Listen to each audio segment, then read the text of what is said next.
రవితేజ గారి పండగ సినిమా జనాలకి మంచి ఎంటర్టైన్మెంట్ అయితే ఇచ్చాయి.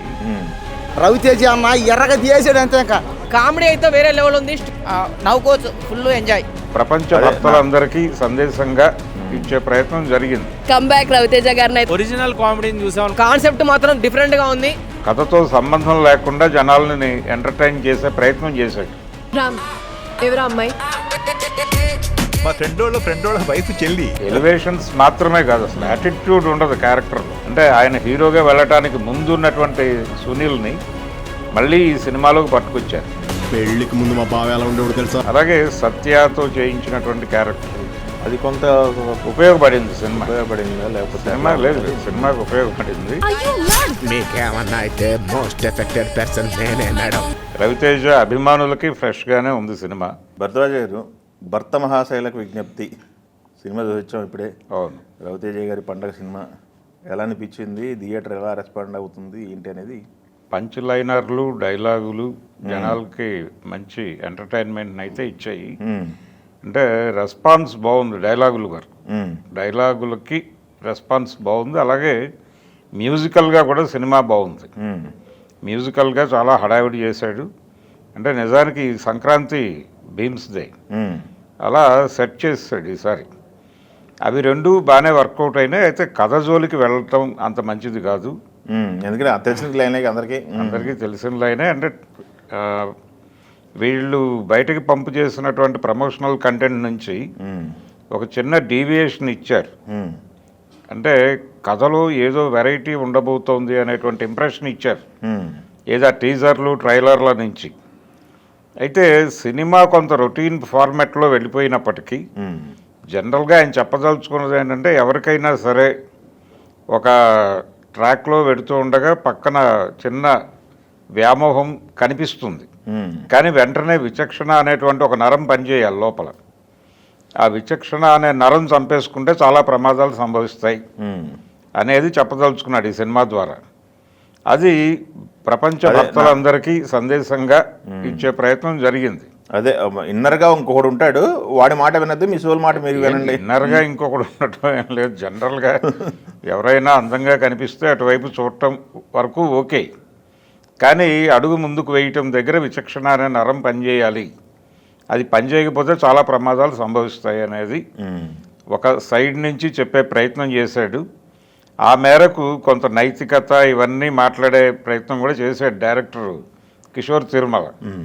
కాకపోతే దీని మీద ఇదే లైన్ మీద చాలా సినిమాలు వచ్చినాయి మనకి. అవును, చాలా సినిమాలు వచ్చాయి. మోహన్ బాబు గారు, శోభన్ బాబు గారు, నాగేశ్వరరావు గారు వీళ్ళందరూ చేసిన సినిమాలే, చేసిన కథ ఇది. ఇద్దరి మధ్య నలిగిపోవడం ఎప్పటి నుంచో చేసిన పని. అదే నారీ నారీ నడుమ మురారి, ఇంట్లో ఇల్లాలు, వంటింట్లో ప్రియురాలు, ఇలా అనేక సినిమాలు చూస్తాం. ఏమండి ఆవిడొచ్చింది, ఏమండి ఆవిడొచ్చింది, ఇలా ఈవీవి సత్యనారాయణ గారే ఒక 2-3 సినిమాలు తీశాడు ఈ పాయింట్తో. ఆవిడే మా ఆవిడ అది కూడా అయింది. అలాగే ఇంకొంచెం అవతలకి వెళ్తే కార్తీక దీపం ఇలాంటి సినిమాలకు కూడా ఇదే లైన్ దాదాపుగా. సో ఇది కూడా ఆ లైన్లోనే వెళ్ళింది సినిమా. కాకపోతే కొంత వాతావరణం మార్చాడు. అంటే ఈ జనరేషన్లో పరిస్థితి, ప్రజెంట్ సిచ్యువేషన్లో పరిస్థితి జనరేషన్కి పట్టుకొచ్చాడు. ఒక పాత కథని ప్రజెంట్ జనరేషన్కి కనెక్ట్ చేయడం కోసం ప్రజెంట్ ఎరాలో జరుగుతున్నట్టుగా కథని నడిపారు. నడిపి ఆ ప్రయత్నంలో చాలా విషయాలు మాట్లాడే, అంటే ఒక ఎంటర్టైన్మెంట్ ఉంది సినిమాలో. సరదాగా థియేటర్లో కూర్చున్నంతసేపు కథతో సంబంధం లేకుండా జనాలని ఎంటర్టైన్ చేసే ప్రయత్నం చేశాడు. కాబట్టి ఇది అంటే రవితేజకి ఇది టోటల్గా వెరైటీ సినిమా. ఈ మధ్యకాలంలో మాస్ ఎలివేషన్స్ అవన్నీ కాకుండా ఈ మధ్యకాలంలో తను ఎంచుకున్నటువంటి సబ్జెక్టులన్నీ కూడా రకరకాలుగా సఫర్ చేసినాయి. తనని ఇబ్బంది పెట్టినాయి, ఆడియన్స్ని కూడా ఇబ్బంది పెట్టినాయి, తన అభిమానుల్ని కూడా ఇబ్బంది పెట్టినాయి. అందుకని ఇది కొంత రవితేజ చేయటం వలన ఈ కథకు ఒక ఫ్రెష్నెస్ వచ్చింది ఈ సినిమాకి. అది అడ్వాంటేజ్. రవితేజ ఈ కథలో కొత్తగా కనిపించాడు. అందుకని ఇది పాత కథ అనేటువంటి ఫీలింగ్ కలగదు థియేటర్లో ఉన్నంతసేపు.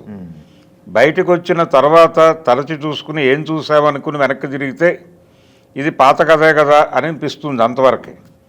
రవితేజలో ఉండేటువంటి ఎంటర్టైనింగ్ హీరోయిజం క్వాలిటీసు, వీటన్నిటినీ విపరీతంగా వాడుకున్నారు. అతనికి కూడా ప్రయోజనం కలిగింది. అంటే తను ఒక డైలాగ్ ఉంది సినిమాలో, ఈ మధ్య మరీ రొటీన్ ఇది అయిపోయింది, దాని నుంచి ఒక చిన్న అంటే ఒక చిన్న డ్రైవ్ తీసుకోవాల్సి వచ్చింది, నేను ఇలా పక్కకు వచ్చానని చెప్తాడు, ఒక డైలాగ్ ఉంది. సో అదే జరిగింది సినిమా విషయంలో. రవితేజ అభిమానులకి, మాస్ మహారాజా అభిమానులకి ఇది పూర్తి స్థాయిలో సంతృప్తి కలిగించే సినిమా. అలాగే థియేటర్కి వెళ్ళినటువంటి ఫ్యామిలీ ఆడియన్స్ అందరినీ హోల్సమ్గా ఎంటర్టైన్ చేస్తుంది. మాస్ రాజా టైటిల్ పక్కన పెట్టేశారు, ఒట్టి రవితేజ వేసుకున్నారని టైటిల్. అదే మాస్ మహారాజా అనే టైటిల్ వద్దు అన్నాడు ఆయన. ఎందుకు వద్దన్నాడు అంటే ఈ మాస్ ఎలివేషన్స్, ఈ గందరగోళం నుంచి కొంచెం పక్కకి రావాలనుకున్నాడు తను. అనుకుని చేసిన సబ్జెక్ట్ కాబట్టి పక్కకు వచ్చాడు. అందులో భాగంగానే అది కూడా పక్కన పెట్టండి అని చెప్పాడు. కాబట్టి తన్ని తాను కొత్తగా ప్రొజెక్ట్ చేసుకోవటానికి, ప్రమోట్ చేసుకోవటానికి ఒక తాపత్రయం కనిపించింది. నటుడిగా కూడా కొత్తగా కనిపించాడు. అంటే ప్రతిదీ అగ్రెసివ్గా వెళ్ళటము, అలాంటి యాటిట్యూడ్తో వ్యవహరించటము అనేది కాకుండా రవితేజను చూడటం అనేది ఇదే ఈ సినిమాలోనే. అవునండి, ఎలివేషన్ షాట్లు అవి అంటే డైరెక్ట్ లేకుండా డైరెక్ట్గా ఫ్రెష్గా ఉన్నాడు. ఎలివేషన్స్ మాత్రమే కాదు, అసలు యాటిట్యూడ్ ఉండదు క్యారెక్టర్లో. రవితేజ అనగానే యాటిట్యూడ్ కదా మనకి ప్రతి సినిమాలోనూ. ఆ ధోరణి లేదు క్యారెక్టర్లో, అందుకని ఫ్రెష్గా ఉంది సినిమా. సో ఈ ధోరణిలో వెళ్ళే క్యారెక్టర్ కాబట్టి మీరు మాస్ మహారాజా అని పెట్టకండి అని చెప్పుంటాడు. అందుకని దాని మీద ప్రీ రిలీజ్ ఈవెంట్లో చాలా చర్చ జరిగింది కదా. లేదు లేదు, నేను ఇచ్చిన టైటిల్ నా పర్మిషన్ లేకుండా ఎలా తీసేస్తారని చెప్పి హరీష్ శంకర్ గొడవకి దిగాడు. ఇవన్నీ జరిగి మొత్తానికి సినిమా అయితే తను ఏం కోరుకున్నాడో అది ఉంది సినిమాలో. అలాగే జనాలు కూడా రవితేజని కొంచెం ఫ్రెష్గా చూడాలనుకున్నారు. కొత్తగా కనిపించేటువంటి రవితేజ కోసం ఈ సినిమాకి వెళ్ళాలి. ఓకే, మిగతా క్యారెక్టర్లు ఎలా అనిపిస్తున్నాయండి? మిగిలిన అన్ని క్యారెక్టర్లు బాగా చేశారు. ఆష్కా రంగనాథ్ ఆ సినిమాకి చాలా యాప్ట్. అయితే డింపుల్ హైతీకి సంబంధించి కొంచెం తను ఇంకొంచెం నటన కనపరచాల్సినటువంటి అవసరం ఉంది. అంటే తన సెలక్షన్ ఇంకొంచెం బెటర్ చాయిస్కి వెళ్తే బాగుండేది డైరెక్టర్ గారు. కానీ ఉన్నంతలో తను ఆ పాత్రని నడిపింది. అలాగే సునీల్ క్యారెక్టర్ గురించి చెప్పుకోవాలి. సునీల్ క్యారెక్టర్ గురించి ఎందుకు చెప్పుకోవాలంటే తను ఒక ఏరియా వదిలేసి, అంటే ఒక అద్భుతమైనటువంటి కమెడియన్గా నడుస్తుండగా సడన్గా ఒక టర్న్ తీసుకుని అటు హీరోగా వెళ్ళిపోయాడు. హీరోగా ఫెయిల్యూర్స్ వచ్చిన తర్వాత విలన్గా మారాడు. మళ్ళీ ఒక్కసారి పాత సునీల్ని గుర్తు చేశారు ఈ సినిమాలో. అంటే ఆయన హీరోగా వెళ్ళటానికి ముందు ఉన్నటువంటి సునీల్ని మళ్ళీ ఈ సినిమాలోకి పట్టుకొచ్చారు. అది కూడా ఫ్రెష్గా అనిపించింది జనాలకి. ఇంతకాలం తర్వాత మళ్ళీ సునీల్ని ఆ తరహా పాత్రలో చూడటం అనేది ఫ్రెష్. ఇలా రకరకాల ఫ్రెష్నెస్లన్నీ కలిపి సినిమాని మరీ ఆడియన్స్ని ఇబ్బంది పెట్టకుండా ఆ వాతావరణంలో నడిపేశాడు. మ్యూజికల్గా బాగుంది, విజువల్గా బాగుంది, కెమెరా ఇవన్నీ టెక్నికల్గా బాగుంది, నిర్మాణపరమైనటువంటి విలువలు ఉన్నాయి సినిమాలో. కిషోర్ తిరుమల చెప్పే విషయం పాతదే అయినప్పటికీ కొత్తగా చెప్పే ప్రయత్నం చేశాడు.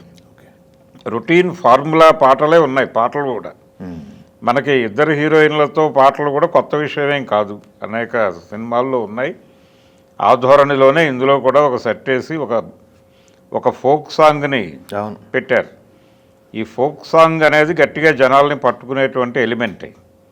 ఇలా రకరకాలుగా ఫిక్స్ చేశాడు సినిమాని, ఎక్కడా బెసక్కుండా సెలబ్రేటివ్ టోన్లో పండక్కి రవితేజకి ఒక ప్లేస్ ఇచ్చేటువంటి సినిమా. అయితే ఇలాంటి కంటెంటే అనిపిస్తోంది రేపు రాబోతున్నటువంటి నారీ నారీ నడుమ మురారి. అవును, అది ఒకటి ఉంది కదా, టైటిల్లోనే తెలిసిపోయింది. టైటిల్ అదే టైటిల్ సిమిలారిటీ ఉంది. అందుకని పండక్కి ఒకే తరహా కథలు రెండు వచ్చాయి ఏమిటి అనే సందేహం. అయితే ఒరిజినల్గా ఈ సినిమాకు సంబంధించి వీళ్ళు ప్రమోట్ చేసినటువంటి ప్రమోషనల్ కంటెంట్ నుంచి ఇంకేదో ఉంటుందని ఎక్స్పెక్ట్ చేసిన వాళ్ళకి కొంచెం ఆశాభంగం కలుగుతుంది. అంటే రిలేషన్స్ మధ్య జరిగేటువంటి ఒక రిలేషన్లో ఉండి భార్యాభర్తల మధ్య కూడా అనేక అపోహలు, అనేక గందరగోళాలు జరుగుతూ ఉంటాయి. దాని మీద ఏదైనా డ్రామా నడుపుతున్నాడేమో అని అనుకున్నారు అందరూ.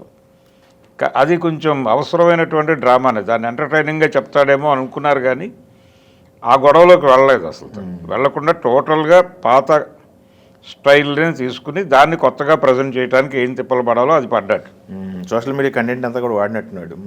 అన్నీ సోషల్ మీడియా కంటెంట్ ఏమిటి, రకరకాలుగా బయట పాపులర్ అయినటువంటి చాలా, అంటే వేరే మాధ్యమాల్లో పాపులర్ అయిన వాళ్ళు కూడా కనిపించారు సినిమాలు.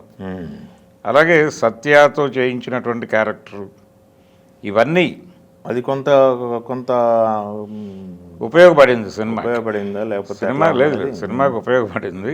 అయితే సినిమాని మూవ్ చేయటం కోసం చాలా సీన్లు వాడాడు. అంటే కథని కొంచెం వేరే ప్లైన్లో నడపడం కోసం వాడినటువంటి క్యారెక్టర్లు కూడా ఇబ్బంది పెట్టలేదు, అలా ముందుకు తీసుకెళ్ళినాయి అంతే.